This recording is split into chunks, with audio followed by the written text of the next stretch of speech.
All right, everybody. Welcome back to another episode of Movie Talks. Joe, we're your hosts. I'm Tony Serrato. I'm Gavin Butts. I'm Patrick Wall. And before we get into what we're going to be talking about today, I do have something to say to you guys. Oh, crap. And it is actually pretty serious. I have cancer. Busted makes me feel good. And that's what we're talking about today. I was scared for myself there for a moment. It's like, I don't know, do I need to be sitting this close to him? Do I need to get more shots? Yes, you do. Thank God there's a tablecloth here. This is nice linens. These are the good linens. This is a good linen. Bringing back the 2020 fashion, gloves and a mask at this point. So we screened Ghostbusters Frozen Empire. Screen makes it seems like we got a preview of it. We bought tickets and went to the theater and watched it. So we screened the Ghostbusters Frozen Empire. We were invited by our wallet to go. To go see Ghostbusters. Yes. To be fair, my wallet didn't want to go. Yeah. They wanted to stay home and not do anything. Hey, it was a matinee. Which was still $11. Yeah. How much is like a Friday night showing nowadays? 22. Yeah. Times it by 2. Yeah, More expensive exactly. on a Friday night. So we watched Ghostbusters Frozen Empire. We did tell you guys we were going to be going and seeing it.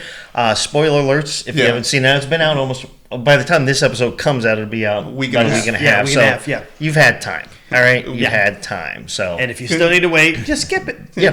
Turn this listen now. episode off, go watch the Yes. movie, and then come back. Call off work. That doesn't exist right now. You got shit to do. Yeah, this is Movie Talks and Chill approved message to call off work. Yeah. If they want, they can call us. Yeah, call us at 555. We do not endorse this. We're not actual doctors. Yeah. No? But I got a note. I didn't even stay at a Best Western last night. It's Holiday Inn Express. Get it right. I've got PhDs in psychology and paranormal psychology. Yeah. I call bullshit. What is it you do again, Dr. Venkman? What are you a doctor of? And now you catch ghosts. So that's just a little throwback to the original. But also today, while we're recording, it is Easter. So Yes, happy Easter. Happy Easter, everybody. Enjoy your chocolate and your... And your eggs. Yeah. His buddies lay eggs. Yeah. At least the Cadbury ones, though. I still remember the commercial from when I was a kid where they were holding like They auditions. still air it. Yep. Oh, really? Yes. Where they had the line? From 1990. Yeah. And they haven't changed it. They haven't made it better or nothing. It's just still the same grainy commercial. If it ain't broke, don't fix it. Exactly. It's like the Hershey Kisses commercial during the holidays where they play Jingle Bells. The bells. Yep. You can't go wrong with those. So, kick it off. Ghostbusters Frozen Empire. Overall, I liked it. It was really good.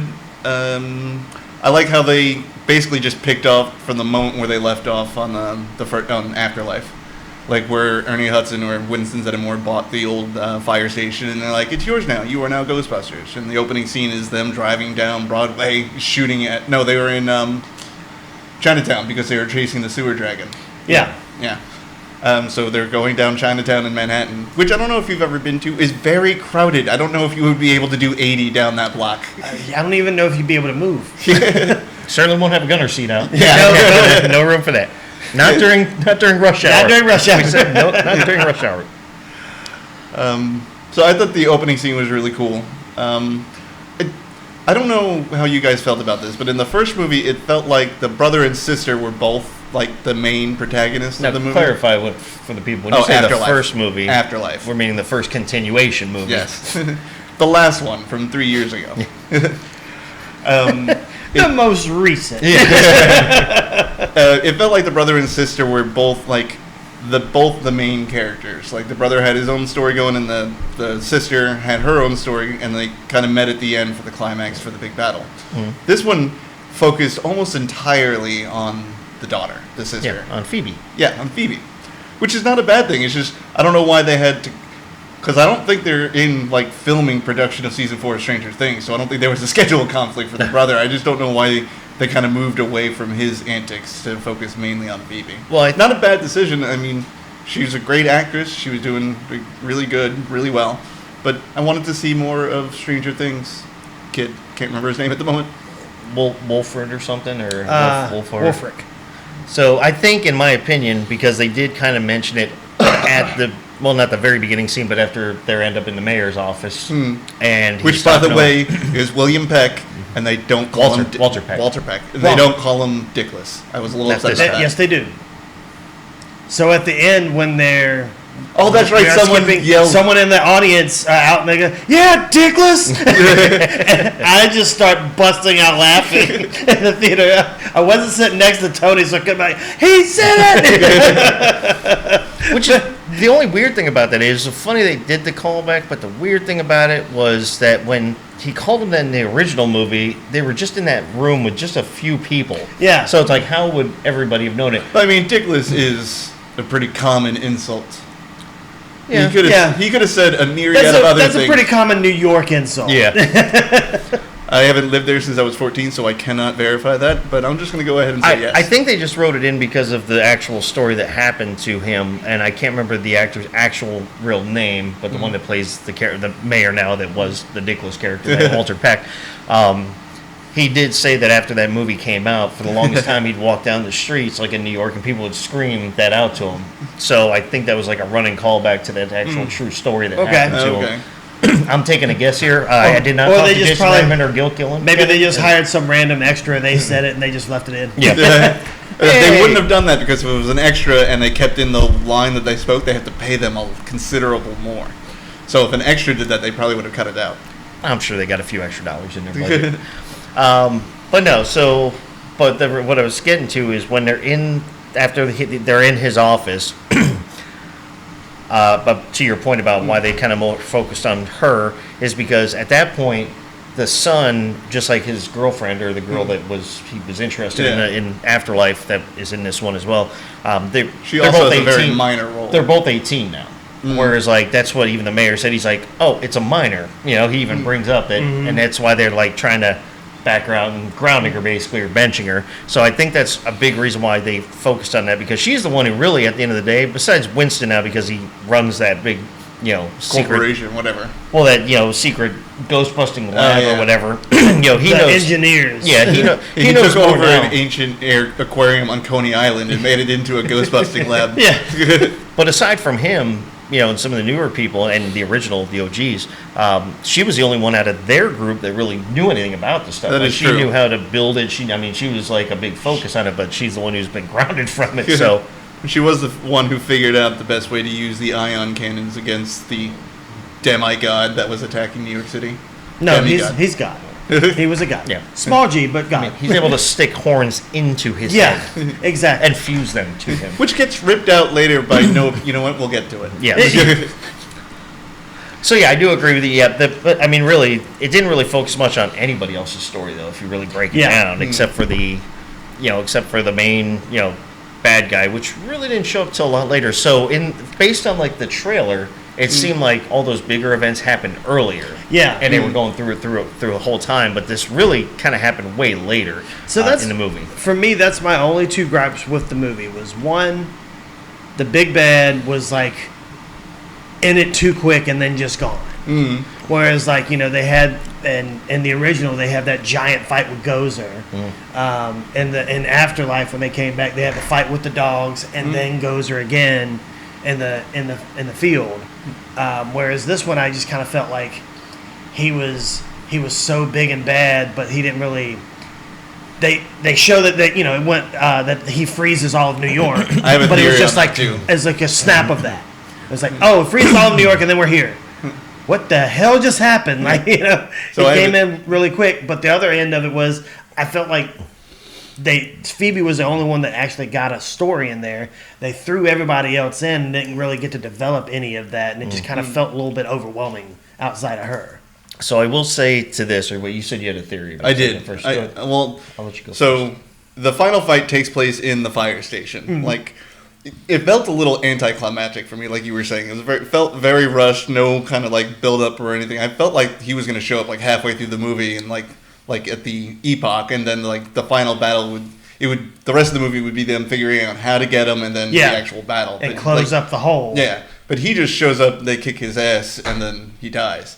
My theory is that the permits for shooting in New York City ran out, so they only had the soundstage to shoot on.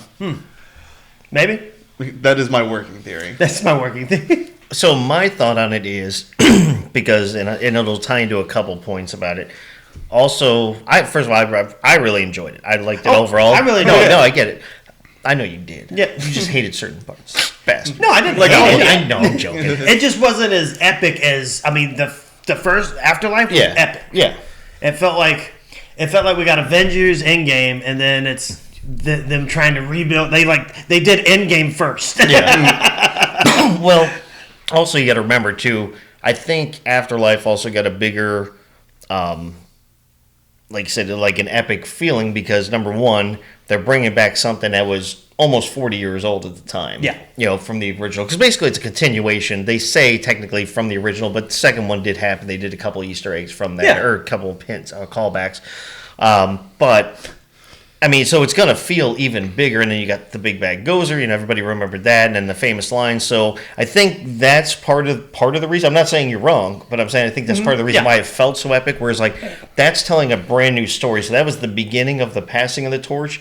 This one was the torch is passed. Yeah. So they're making their own story. So again, I agree. There were some things that felt maybe kind of rushed, or there was a lot of stuff in there.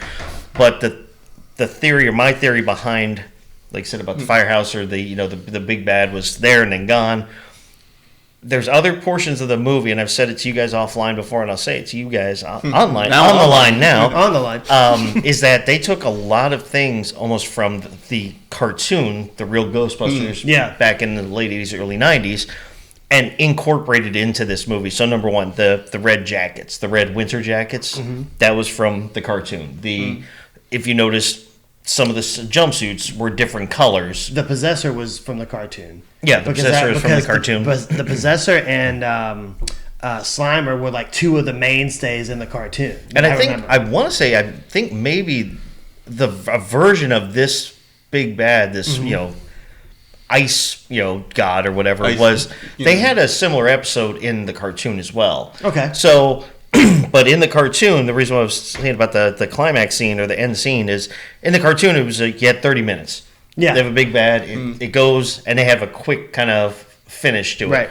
That very much reflected how the cartoon did things. Also, the changing of some of the features on the proton pack and the Detronal wand, like those more canon-looking or great-looking things instead of the clear tubes on the end. Right. I can't remember the terminology. He says the terminology in the movie, and I can't remember off the top of my head, but it's basically the end of it. If you look, that's very similar to the cartoon and stuff like that. And then adding in the yellow there, which was... I kind of like that. I kind of like that new, like, just some of the new yellow bits and bobs on the proton pack was kind of cool. Was it Dan Aykroyd who said, he was like Proton 2.0 or something when he opens up the van? So basically, Ernie or Winston Zedmore is, since Ghostbusters has stopped, he's never stopped. He has this big philanthropy, charity organization, but he uses half of it to just build new ghost-busting weapons. And he has a secret vault at the aquarium. A van and a Mercedes just pulls up with brand new proton packs. Like, well, how long have you been working on these? Don't ask. Don't worry about it. Yeah. If you don't know, you can't afford it. I am Batman to Ghost at night. Basically. So he's been doing this for decades at this point. I will say the cool part about the aquarium is they, for some reason, keep actual ghosts just locked in tanks, effectively, but they charge particles so they can't leave. And then when the god destroys... The same particle as the proton. The proton, the trap. Yeah, they have it just like a windshield over the aquarium tanks. I forgot where I was going with that. It's just cool. All right. It was really cool. It was a research lab, so that way they could actually study them and one of them figure was out. Creepy as... But they also, when they were taking them out of the objects, they were taking them out and then it looked like they were, I don't know if they were opening a portal and getting them into another bigger facility or if they were sending them on. I can't remember. No. So when the ghost went into a trap. Yeah. So the spirit, but they were just putting them into a larger facility. Got it. Okay. Because that's what he was telling him. He's like, didn't you guys think about this at all? Like when their trap starts to fail, or so to speak, it gets so big, it's so cramped. And he that's said, why they get shown the aquarium filled with ghosts, because they have giant, 4 more giant tanks. They're trying to figure out, if they were if we did these each by a trap, it'll take us, 37 years. Yeah. Well, they also mentioned in the original movie, the original 1984, when Egon is explaining to Winston about it. He's like, Yeah. or he said, Ray, I'm getting concerned about the capacity or something along those lines. He's like, well, Imagine take this Twinkie. Twinkie. Yeah. Imagine the Twinkie like, I don't know, 50 miles long or something, and weighing 200 tons. Or yeah, that's a big that's what ass it's Twinkie. Twinkie. Yeah. Big ass Twinkie. So they were saying basically I can't remember the terminology, the spiritual energy was going to become so enlarged because they're all, even though they're in there, they produce an ecto. They're not taking And up. negative Yeah, energy. they're not taking up space, but they are producing that energy Yeah. field. Yeah. It's kind of like making a compressed zip file so you can send a folder to somebody in an email. Are you familiar with the Hadron Collider? Could they not get the Wiseman score of 4.2? No. No, they couldn't. Do you ever discuss quantum physics? Only in mid-conversation. Black hole. So yeah, they basically built this massive containment unit there, or multiple ones. I think he said. Yeah. We have multiple ones, but that's what they were doing. They were just separating the spirits from whatever they were attached to. Right. That's why Ray was buying the haunted items or the spirit infused items and separating them. But I like it when he's out there measuring it, and it's like, what was the first one that they smashed? Was it like a watch or yeah, it was a something? watch. Yeah. It was her husband's And watch. it's just, and then the kid just comes in there, wham! So a little context: Podcast is back Oh, in yeah. this movie, and he's working with Well, Dan Aykroyd. As Dan his son. Aykroyd as on his podcast. Yeah. So it's the Ray's Occult Classic Yeah. podcast or something. So he investigates like Antiques Roadshow for haunted shit. Yeah. So the old lady brings in a watch. She's like, my husband died wearing this, and I think I could still hear him. And they do a PKE meeting. They're like, no, it's garbage. And then his podcast Instantly. just slams it with a sledgehammer, and she's like, sorry, the sledgehammer gets used. She starts almost crying because it was like a sentimental. He's like, sorry, yeah, the sledgehammer gets better views. And then they pan to the line, and everyone's like, oh, shit. Yeah, Their own items it's and antiques they and start stuff, holding and- them closer. Yep. So yeah, to what Patrick is saying, so basically everybody that was in Afterlife is in this movie for the most part. Basically all the main characters. You got the girl that was The love interest. the love interest for the son. She's there. She's doing an internship at Zedmore's, paranormal research think tank. Yeah. She's blasting shit with a proton pack. Yep. Yeah. There's actually a scene where somebody's spraying goo on an object, and there was a callback to the second. Yeah, second in the one, back. yeah. Well, she also, and this was, I think, a callback to the Ghostbusters that did really bad, the all female when she had the wrist proton or the proton pack. Oh on her yeah, wrist. she had the wristmount. The old secretary or the assistant from the first two Janine. movies, Janine. Yeah, Janine. So when she suits up, she doesn't get a proton pack. She just gets He a gets the wrist wrist-mounted blaster. gun. Yeah. That was actually another thing from the other Ghostbuster, Extreme Ghostbusters. That changed there, and actually they took a lot of that also from that cartoon because in Extreme Ghostbusters, the storyline for that cartoon was it's younger kids that are taking over, and it's like, Oh, okay. it's Ray and Winston. It's like they're all like Egon and them. They're all older, but they need new people because they're getting too old Yeah. to do it. So what makes it extreme? Do all these kids ride skateboards or something? Well, no, it makes extreme because they changed up like the proton packs. They changed up a lot of things. They changed up the way things. They are drive a doing it. lowered truck. Yep. No, it makes one of them does a sick ollie. Yeah.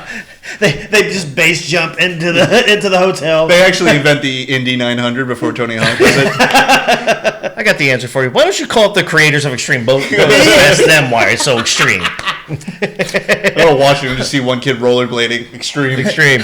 On the case of 1 to 10, I give it a 9.5. Well, because at the time when they were doing that cartoon, they were basically making it more like futurized, and they upgraded a bunch of stuff and they changed things. So some of the things to like that wrist gun one. Yeah. And even though I never watched it, but I have seen pictures of it from the 2016 reboot Ghostbusters. Well, it's 1. also in the trailer where Those proton packs look very similar to Extreme Okay. Ghostbusters. Well, it's ones. also in the trailer that the lead actress, what's her name? Not McCarthy. Fuck it. But she's battling in Times Square, and she just pulls out what looks like 2 wrist guns, but it turns into brass knuckles, but for ghosts. So she just starts punching her way through a horde of them. Kristen Wiig. No, the other one. Kristen Wiig is the blonde from Saturday Night Live. Yeah, I know. No, who is? No, you're talking about Kate McKinnon. No, Kate McKinnon. Yes. I'm just Yes. Look, give me a goddamn. All right, it's either Even I know that, and I didn't see the movie. Melissa McCarthy, Kate She was the McKinnon. one- Okay, I was wrong. Melissa McCarthy. Okay. All right, never mind then. Moving on. And moving on from that debacle. Told you that story to tell you this one. Yeah, But exactly. I did really enjoy that when they put Janine got in suited up, and then when Bill Murray finally comes shows in. up, he's like, "Melness in uniform," and then he does that little thing where he taps thing and he gets the little bottle of liquor out that he's been hiding. He's like, Yeah. "Purge anyone?" Yeah, it's just sitting there in like an old, like you think it's like looks like a conduit. Or a junction box or something. Yeah. I mean, he hits it like the Fonz, and then he just pulls out a bottle of whiskey. To be fair, it has now aged an extra 20 years. That's going to be disgusting. I don't know. If it's scotch, it's not. True. But it's also been sitting next to a bunch of wires that have been running, so it got warm a lot. It got very hot. The fermentation process restarted. I'd drink it. It's now arsenic. That's But what that is. I will say I think my favorite character, which I just love him and a lot of the stuff he does, is Ken Najani. Yeah. And- Yeah, I was going to bring Firestarter. him up. Yeah, I was going to bring him up. That was a big highlight of the movie, even though there was a lot of other. Everything else was phenomenal, but Well, especially when he brings in in the beginning when he's trying to hack the box of junk from his grandma's closet. Oh, my grandmother had all this weird stuff in there. I don't really know what it is. $30 for the whole box. And Ray picks up that one thing and he's like, "Wow, this is off the chart. Oh yeah, that one's $60." He just keeps upping up the price. I generally thought he was just going to be like a special appearance kind of. I thought he was just going to end right there. Plot. And then he is the start bringing fire him master. back. So, context of the story: the fire masters back in ancient Babylonian or whatever are the ones that sealed this god away into the orb or the devil's testicle, as they refer to it in the movie. Back then, they didn't have proton packs, so they used brass. Was the new ingredient that they used, and that's what she infused into the proton pack to be able to actually, control. Yeah, him. because took when they apart the first collider and dipped it in there. Yeah, because when they first fight the big bad, like they shoot the lasers at him, and he just holds up his hand and turns, plasma into ice in seconds. It's a First of plasma all, stream. It's a proton stream. Proton stream. Excuse So me. let's show some respect to people, all right? So for everybody out And there, don't cross the streams. so for okay? everybody who doesn't know, in the back of the proton pack where the red light's at, that's called the collider. The collider has the proton particles that go in and go into the neutrino one, where the neutrino one and the proton particles combine and create a proton stream, which is a reason why it actually wraps around the ghost, because ghosts are made of electrons, the negative energy, whereas a proton and neutron, they form He's the seen atom. one movie, and now he's a nuclear No, engineer. I've known this for a long time. Yeah, one movie in the 80s. Shut your mouth. Shut your mouth. Get my proton pack out. Sweden's calling. I just want to make sure everybody understands there is actual science behind Yeah, this. there's science and that and has physics been proven in and- documentaries. They actually confirmed it. Yeah, so shut your mouth. Ghosts don't exist. I'm throwing It that was out there right now. it was in MythBusters. So, fun fact about that. No, I'm not. The guy. Didn't they try to make one though or something like that? Well, on I don't know if they MythBusters? tried to make, but the one guy, Jamie, he was actually a props consultant on this movie. Okay. Because there's a YouTube video where he's on set with them and he's like playing with all the new toys and Yeah. everything, and he's asking them questions. And they're explaining everything. So yeah, shut your mouth. Filthy. When you die and What a become a ghost, and I got a proton pack, I guarantee you'd be like, "Oh shit!" Oh, if I become Look a here, ghost, Patrick. I know exactly who I'm haunting. But that's assuming for some reason you outlive me. And I don't see that happening. We didn't say it had to be natural causes. Yeah, the gun naturally went off. And the bullet After I naturally pulled the went through his trigger. body. Officer, it was self-defense. He looked at me. It's coming right for us. But no, that guy, he did add a nice little flair to the whole thing. Yeah. Because he has that, and he always has, because he was in Silicon Valley. He's been in other stuff as well, but he was basically almost like the same character in Silicon Valley that he is in this movie. I think that's just his natural Just way. dumber. Yeah, Yeah. that's just Because his he was way. a licensed reseller of shoes. That Yeah. was his job. And then he tries to convince the kid, like, hey, you a size 8? He's like, no, you want to try and fit into one? No, yeah, he's like, you have a size 11? No, but you want to try to fit in a size 8? No. Then he finds that room and he's like, "This is where it's at. It's got all that stuff in there. It's like a sex dungeon. Yeah. Sex It's like, dungeon." this is not a sex dungeon. Would a sex dungeon have chains and then handcuffs? Okay, yes, it did. As I'm saying this, this is a As I'm saying this, it's just not proving your point. I found this when I was in here looking for some Pop Tarts. Yeah. It's behind that the was like- pantry. right behind the pantry. Like, it just opens. Like, The Pop-Tarts were the secret lever. Yeah, that's what it was. Because no one would ever think to pull the Pop-Tarts. Yeah, thank God it was never the brown sugar. Well, the only thing, and I understand why, because he had given up acting completely, after his wife had passed away, Yeah. not having Rick Moranis in this, but if there would have ever been a scene for Rick Moranis to show back up in, it would have been that one where that ice god thing, monster, demon, whatever you want to call it, knocks on that door. He says, "Are you the fire master?" Or when he goes to the shop, "Are you the fire master?" Oh, yeah. It would have been great if he knocked on a door and it's Rick Moranis, and he's like, "Are you the fire master?" He's like, "No, I'm the key master. Yeah. See you later." Yeah. Oh no, the key master. See you later. You you need me to help with your taxes? So I think a better scene would have been at the end, after mid-credit scene, basically, because we got one with all like the little Stay Puft Marshmallow people stealing the marshmallow truck, which was adorable. I love those little guys. Especially when they're just fooling around with like lasers and lighters and stuff, and they're Burning like, themselves. and then they're like cut in half, or they're on fire or something And like we didn't that. have any Sigourney Weaver in this either. No, Because we that's had true. a mid-credit scene in Afterlife with Sigourney Weaver. Yeah. Yep. Well, the mid-credit scene that I was thinking of, like Rick Moranis would show up to the firehouse to do like an inspection. Like, this is gonna take forever. Like, all right, how much money do you guys? Absolutely effing not. Do you guys ever not destroy a building? Okay, who brought the frozen demon? Yeah. Who left the freezer open? Well, there's one thing, a question I did have. There was one thing, and because I overthink a lot of stuff or really dig deep into certain things. So in the one scene when their containment unit goes down again, and it releases everything, right? Mm-hmm. Okay, so you go back to Afterlife. How did they stop Gozer? It was remember? it was essentially a giant trap underneath. Oh, yeah. Well, they- it was a whole bunch of traps that all. but it all opened at the same So time. they had to put Gozer somewhere. It's Okay. still in the trap in the Iowa field. Yeah, but it's in all different traps, but they have to contain them. They would have put them in the containment unit. Right. So the containment unit opened. Why didn't Gozer come back out again? Because maybe it's not that one. Maybe Egon built a special one at that Missouri house to where they can just dump it in. Why would they just leave it there for anybody to be able to? Yeah. Just. Because What you do is you find the trap with the head, and you put that in cement, and then throw that in the trap. Or what I'm thinking is maybe that's when Winston took it to his specialty facility Yeah. because he's probably like, yeah, we don't want to let this thing out again. Yeah. This interdimensional demon has caused enough harm.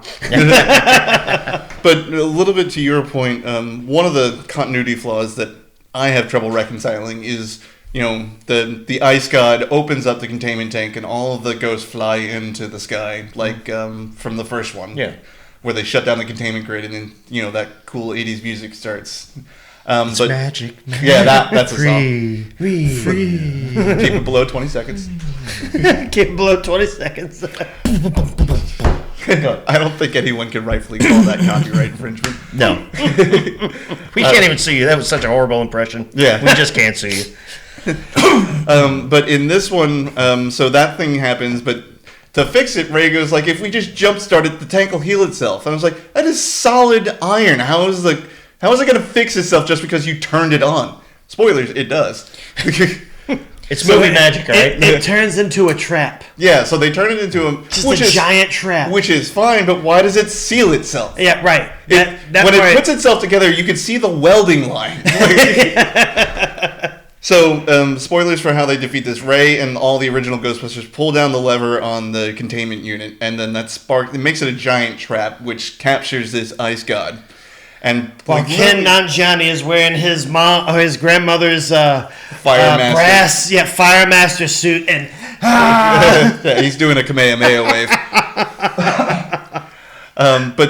So they turn it into a trap, and a giant trap lassos just grab onto this demon and start pulling him down, and then they, for some reason, just rips off the horns. The trap knows that's the source of his power, and just rip those bad boys off. And then it drags him down to the depths of his eternal nightmare, which is what looks effectively like a water heater, a broiler in the basement. it's a boiler. And then it seals itself up. Why does it seal itself up? Because that's what happens.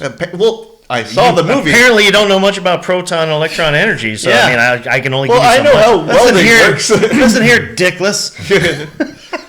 Maybe they had ghost welders that just hung out in the Yeah, trap. there's That's an their job, is to reseal things.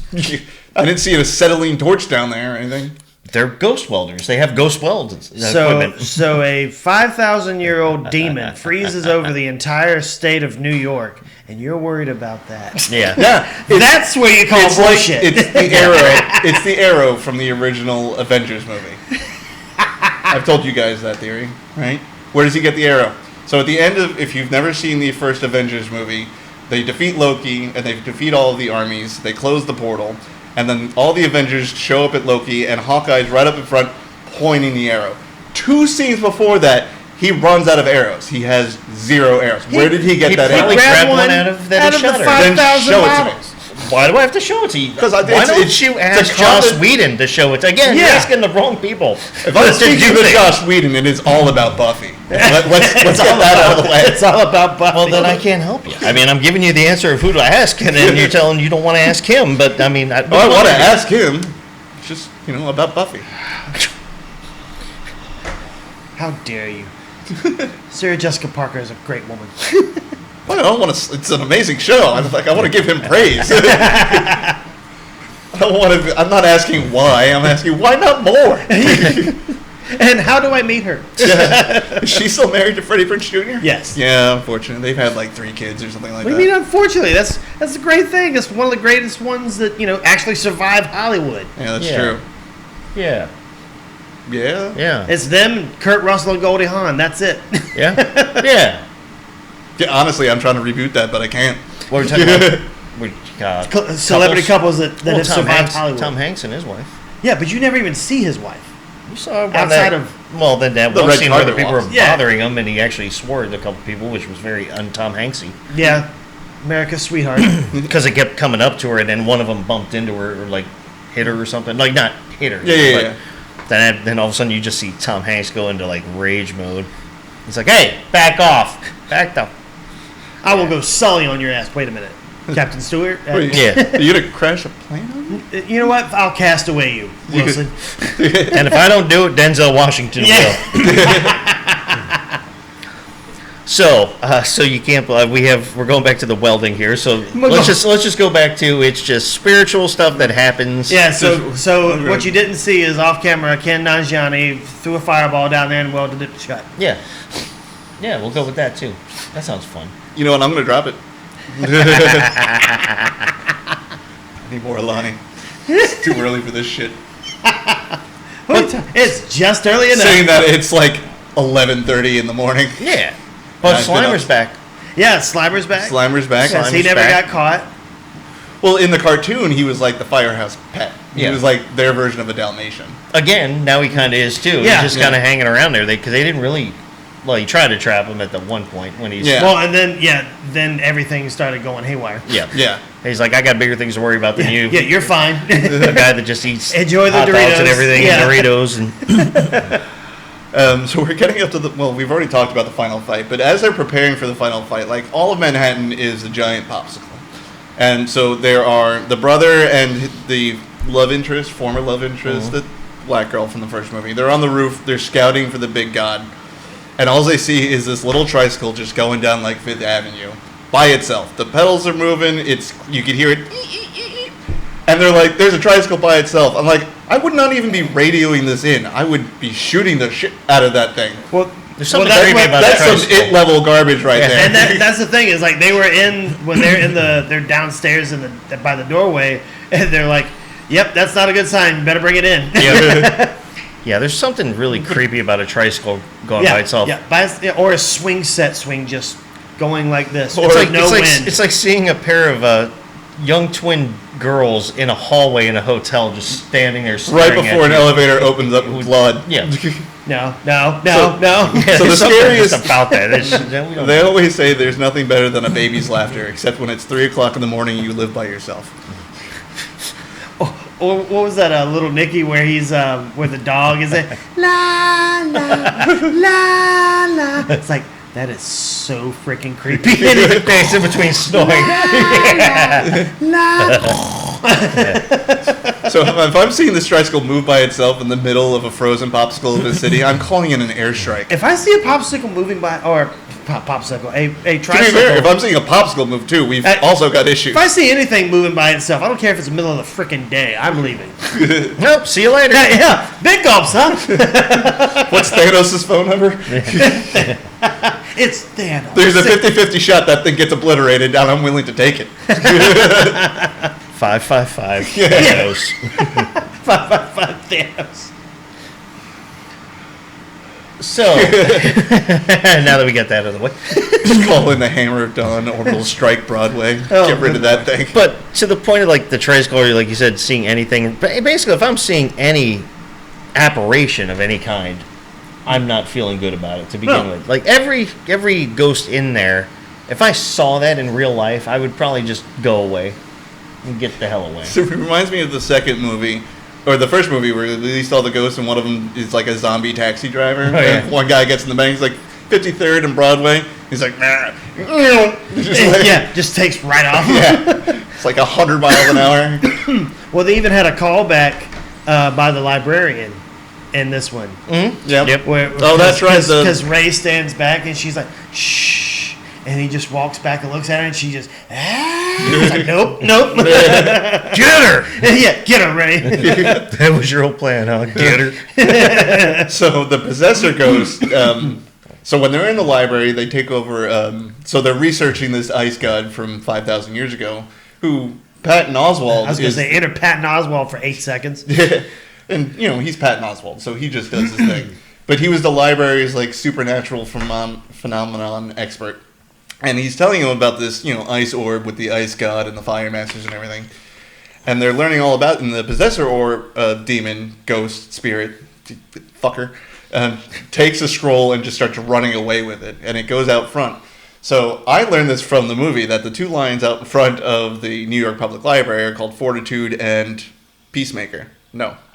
Fortitude. And the other one doesn't come alive. We only know about Fortitude because the girl has to shoot it in the face, because the possessor ghost takes the lion and starts going after Dan Aykroyd, and then he yells to the children, like, hit the button on the bike. They hit the button and a little proton pack comes out, and they're like, hey, we're going to pick you up. So they shoot and miss, and this 3-ton cement lion is walking very slowly, like just enough time, shocking for the proton pack to recharge. To cut back on. Yeah.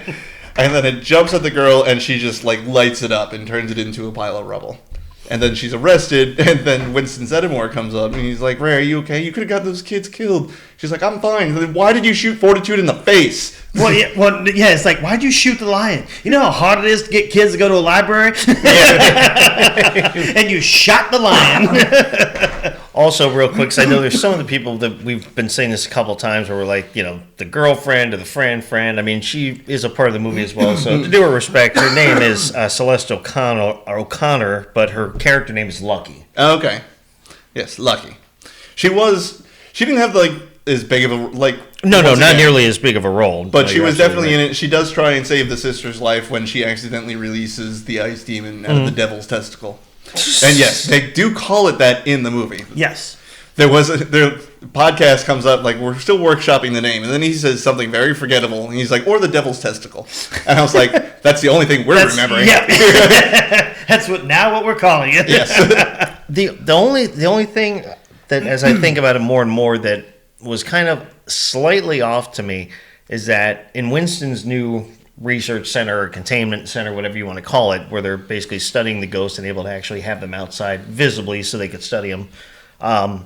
The guy Lars that was he was in a good portion of the movie too. He was like Winston's kind of main engineer guy there. Mm-hmm. Yeah. Mm-hmm. And you had Lucky there kind of interning to help out. By the way, the main engineer that kept coming over to help them looked like a spitting image of Egon from the cartoon. Yeah. He had that giant and he had the same color, almost the same color. Well, he had the same color jumpsuit as Egon did in the cartoon. Yeah. Mm-hmm. It was just a little bit darker. It was a little bit darker blue, but Egon had one of the blue ones. I could have sworn Egon was the one with the light blue. No, that was Winston. Okay, take your word on that. It's been literal decades since I've seen that show. But yeah, and you don't remember that? What's wrong with you? Yeah. Sorry, I was 7. Weirdo. Yeah. But the question I had is like, all right, you got this facility with all these things going on. Obviously, Winston clearly has the financial means. why wouldn't you hire more people to run that place with him? Right. Like, why The wouldn't you more have... people involved, the harder it is to keep it secret. Gotta keep it a skeleton crew. But he just, I mean, he only really keeps the area like a secret. I mean, everybody knows they're out there busting ghosts. I mean, because Winston's out there, like when he goes and gets them from jail. You know, from jail. Well, He's basically telling like, everybody. It looked like there were other people in there. They just didn't get Screen a nod. time. Yeah, screen time. Because like you said, there was a guy in the background who was getting hosed down with goo. The pink stuff from the second one. Right, but you don't know who that person is. He's just extra. It definitely with goo. wasn't Lucky because she was involved in the conversation. Right, that was happening because at that point.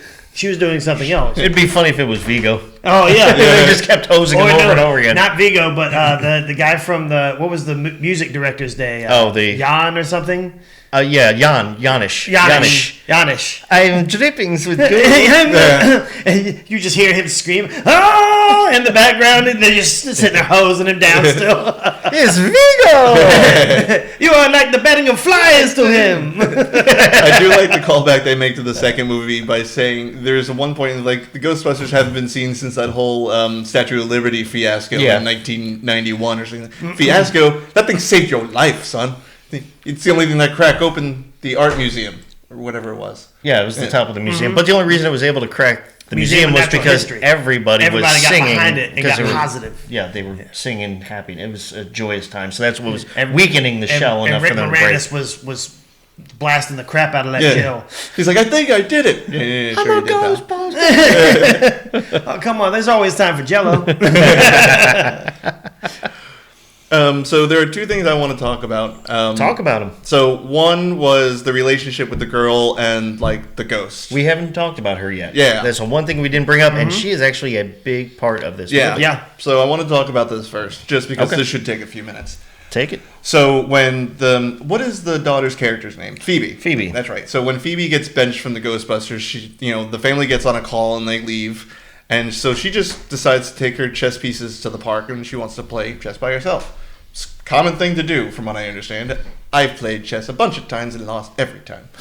I'm not very good at the game. Even when he played himself. I somehow won and lost. Before you continue with this, I do want to make a point about what you just said too. When she goes to play chess in the park, all right, now mind you, this is nowadays. It's what was she, 15 or 16, I think? 15. You're going to let your 15-year-old girl go out in the middle of the park at night in the middle of New York City. To be fair, they didn't have any control because they just went on a call. She's like, well, nothing's stopping me. Okay, well, then I should rephrase. I'm like, nobody ever thought about that. It's like, it's a park at night in New York. That's like going to downtown Chicago, like a 15-year-old girl walking around downtown Chicago by herself. That's not a good idea. True. You don't do that. But she's a Ghostbuster. She ain't afraid of no ghosts. She ain't afraid of no ghosts. But she should be afraid of that serial killer in the bushes. I was going to say, the living is what she should be afraid of. The rapist? This would be like another episode of SVU. No, it's therapist. I mean, murderers, rapists, child molesters, child abductors, sex traffickers. I mean, I'm just waiting for Chris Hansen to come out. Diddy. It would have been funny if they would have had Stabler and Olivia come up, like show up. It's like, you sure you should be out here all alone? Yeah, just sitting If up you there need like, anything, hey, I'm sweetie. Detective Stabler. This is Detective Benson. Boom, boom. Anyway, go to your point though. So she goes to start playing chess in the park by herself to relax, unwind. I guess that's what geniuses do. I would have opened up a White Claw and turned on my PlayStation. But that's just me. That's true. But so she goes to start playing. She's playing chess by herself, and suddenly the pieces on the other side of the board start moving by themselves. And they're playing, and she's like, "Boo!" She's like, "Yeah, you're a ghost." She's like, "You're not scared of me?" He's like, "I'm a Ghostbuster." Well, I'm a ghost. And I kind of picked that up when the pieces started moving by itself. No, she didn't tell her she's a Ghostbuster. Yeah, she didn't say anything about She being never a said that. Because she's just talking to her. She's like, "You want to just come back again, and I can pretend to be scared?" Or Yeah. I like your flames, because the girl's covered all in flames. Which the other thing is, that was a moment where I thought she was going to be the Fire Master. I was preemptively getting ahead of it, and I almost got a little bit of the choked upness because I was like, "Oh, is this Egon coming back again to play?" Because he played chess with her in the original one. So I'm like, "Oh, don't do this to me again." But he passed over at the end of his life, yeah. But it's But I think it was almost like I think that's what she was hoping for too. Yeah. It was like to get maybe not him, but to get somebody else. Yeah, because she's smiling when she's playing chess, and the moment the girl shows up, Maddie. Yeah, Madeline. no, Lind. Lind. Lind? Yeah. Lind. When Lind shows up, it like materializes, like that smile just drops because, to your point, I think it's like, oh, it's not Uncle Egon. Grandpa Egan. Jesus Christ. Do you know the movie? I saw it with you. Do you even Ghostbuster? You are afraid of those ghosts. Fun fact, when they were doing like the montage of the Ghostbusters from the 80s and they had like the original Hasbro like toy commercial in that, like I leaned over to Gavin and I was like, I'm pretty sure I had all of those things. Yeah, I did. I know I had the one that had the foam piece or the little I had the proton pack and I had the little trap. Yeah, and it came with like little glow in the dark ghosts that you could throw in there. Yep. And it glue in the dark too. Yep. It did. Mm-hmm. Oh, I had all that stuff. I had the Firehouse. Oh. I had the Ecto-1. I had it all. Yeah. Like you drove around in a hearse? Yeah. Oh, yeah. Dope. That's cool. I had the toy Ecto-1. So basically, we're introduced to Lind at this point in the story. And then the story continues, and they're learning about Winston Zeddimore's secret aquarium lab, and then they're learning about the ice god, and Phoebe is still benched. So she runs into Lind again. And, they're just generally just hanging out, having conversations about being ghosts, what's it like, and all that fun stuff, I guess, if that's what you're into. Goth kids these days. Yeah, weirdos. Back in my day, they just wore black. Hated everything. Back in my day, they just wore black. And then, their hangout session ends. Phoebe goes home, but you see Lind just walking down a street in New York City, and next thing you know, everything is frozen over, all the power goes out, and Ice God starts talking to Lind, and she's like, "Are you sure it has to be her?" But I don't want to. I'm like, okay. And it's like the dark version of the Charlie Brown teacher, where she was wah wah wah. He's like wah wah wah wah. Yeah. And a random, it's completely inaudible. Yeah, and a random icicle falls and kills the squirrel. Yeah. Just because he could. Just because. I'm evil, damn it. Squirrel die. And then the next time that Phoebe and Lind meet up, Phoebe gets this idea, is like, I can ghost walk, like I can feel what it's like to be a ghost. And Lind's like, yeah, that sounds like the coolest idea ever. I was like, what the fuck is about to happen? Am I about to see Romeo and Juliet 2? Yeah. Just Juliet? Yeah. But she puts herself in the ghost extractor in the aquarium lab, which extracts her ghost essence, and now she's in the ghost realm. So I want to stop right there, and there was a little bit of a moment right there that we all have talked about, where we all see it. Yeah. We all see it. So for it. Yeah. So Phoebe gets out of the containment unit, and she walks over to Lind and says, "Boo," with like this little flirty smile, and you're like, they get very close. Yeah, they do get very close, and you feel that tolerance? Yeah. And everyone was all like, "Are they about to kiss? Is this gonna?" Yeah. And even like, we have no problems with. Oh no! The LGBTQ community in movies, but this felt forced as hell. Like there was no build up to what we thought. Was in movies and TV shows nowadays, they are force feeding agendas on everybody, and in a lot of things. Like it's almost like and again, I don't care what anybody does, what you do. It doesn't matter to me. But when you're filling a quota, much like businesses do now, like it's not just like, hey, let's hire whoever's the best for the job. We need to make sure we have diversity involved, which is always good. And for the most part, when they try and they're pushing, they're putting that into a lot of movies and TV shows, the writers are actually like, okay, how do we lead up to this so this doesn't look like we just put two females in a room and said make out. But so that's why do it. I swear, but just before the chant started, that's what I heard in the background. Make out. So usually there's some storyline that builds up to that. This, like, even I was like, this feels that don't do it. And then Lind says, "I'm sorry," and you're like, "Why are you sorry?" And then like her eyes glow blue, and the devil's testicle is taking over Phoebe because he can't take over humans, but he can take over Ghost. And technically, her spirit was still connected to her human body because he needed her to chant that saying to open up. He needed a human voice to enact the words. And so that's what one of the other holes in there that I was kind of wondering about was when the possessor went and grabbed the film, the wax filament that they were playing. it got destroyed. And it didn't seem like I don't know if it was he wanted it to get destroyed, like he was trying to take it away. Yeah, I think he was trying to stop them because that's the more what I didn't that understand. it played. Yeah, because you don't really see much out of him outside until he possesses what the tricycle. Not the tricycle, but the fortitude. The lion. No, because he's on the tricycle and then he touches the door and he gets to shoot all through the building. Oh yeah. But then it's in the proton pack, and I think how do they get him? I can't remember that part. Like, how do they get him out of the proton pack?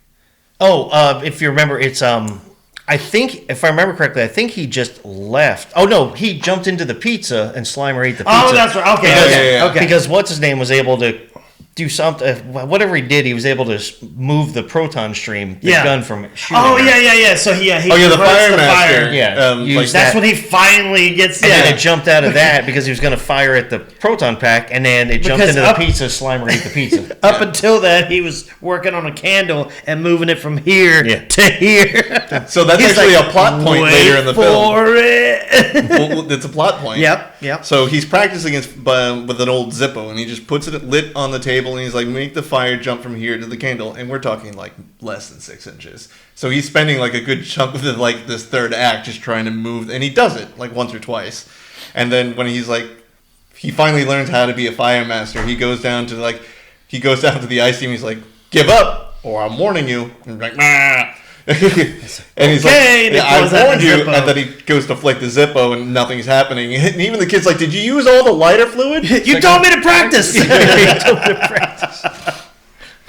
Well, all right, so one of the funnier ones is Bill Murray's introduction into the film. Mm-hmm. That was the second thing I want to talk about. I want to talk about Bill Murray's performance. He's sitting there talking, and he's got the Egon's thing, his the colander. Yeah, the colander on his head with all the wires and everything. It's like, yeah, one of us is wearing something weird on his head. I'm just trying to see if you're possessed. And you ask him a question, then all of a sudden he just throws a pin at his face. Yeah. He's like, what the hell did you do that for? And he finally sees the flames. Yeah, so every time he gets angry, like the fire in the background. Yeah. that was so cool. He was like, what? He's like, seems like you're angry. Yeah, you just hit me in the face with a pen.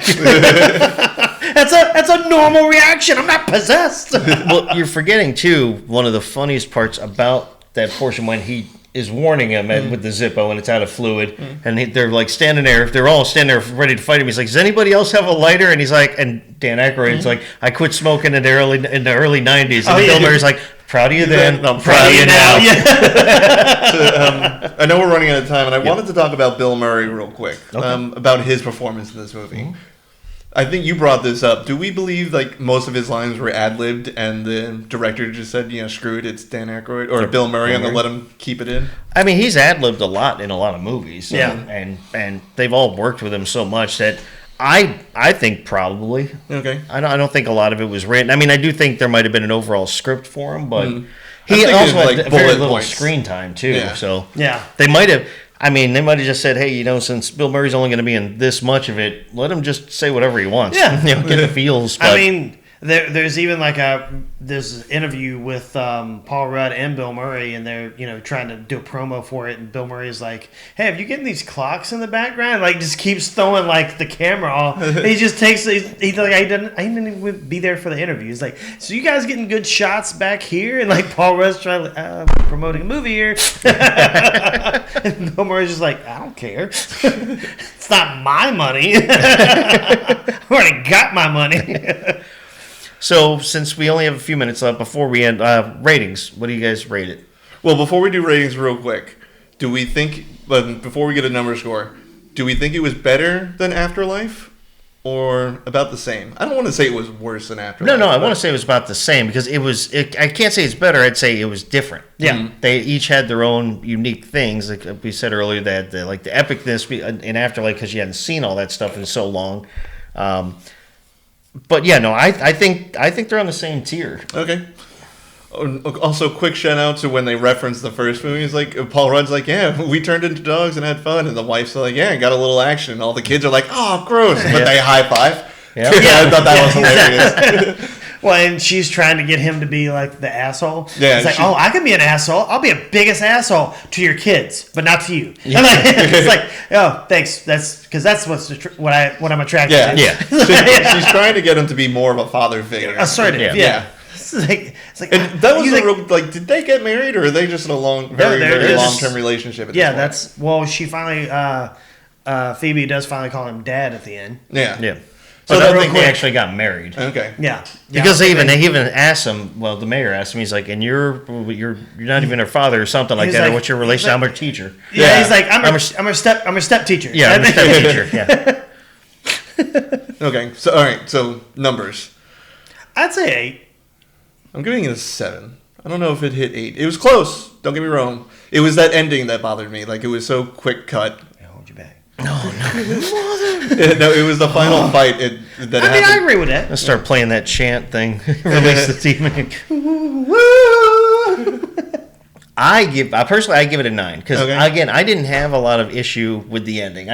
It was a little faster than the other movies, yes. However, again, because I was so nostalgic with the cartoon, it reminded me a lot of that. I have no problem with that. But yeah, I mean, I love all the equipment. I love that they actually showcased the equipment a lot more too in this one. And I like how they're building it for the third one. Yeah. Because they don't recapture all the ghosts that were released from the tank. So now their jobs just got super busy. Mm-hmm. And they're really passing over, like, the mom's letting the kid drive. Take the car, and then they're all out there. Phoebe, I'm guessing if I had to take a guess, the next movie would probably jump to when Phoebe's 18. Yeah. Yeah, so that was going to be my thing. If we get another movie in a year and a half, she's like, I'm 18 now. I was like, bullshit, that's not how math works. Actually, I'll give you real quick what I think is going to happen, and it's only because there was so much talk about the original script of the first Ghostbusters movie. When Dan Aykroyd first brought it to Harold Ramis, or not Harold Ramis, Ivan Reitman, and Harold Ramis as well. He brought it to him. The original script was a huge story, and for the time of money and technology and the first time they did the movie, Ivan Reitman told me, it's like, we got to scale this down, because originally it was going to be teams of Ghostbusters all over the world, and there was also going to be like an interdimensional factor to it, to where they get stuck in another dimension. That's when they fought Gozer. That's what opened up the door to send them back to their dimension. But then they were going to be like just all over it, and that was going to be the beginning of the movie, just starting off with all these teams of Ghostbusters and stuff, and they were just going to have like little wands. Oh. Instead of a full pack thing, that like almost similar to like the hand thing, but it would be just something they hold. But I'm thinking now it's going to fast forward. This is my prediction. They're going to fast forward. Phoebe's going to be at least 18. Okay.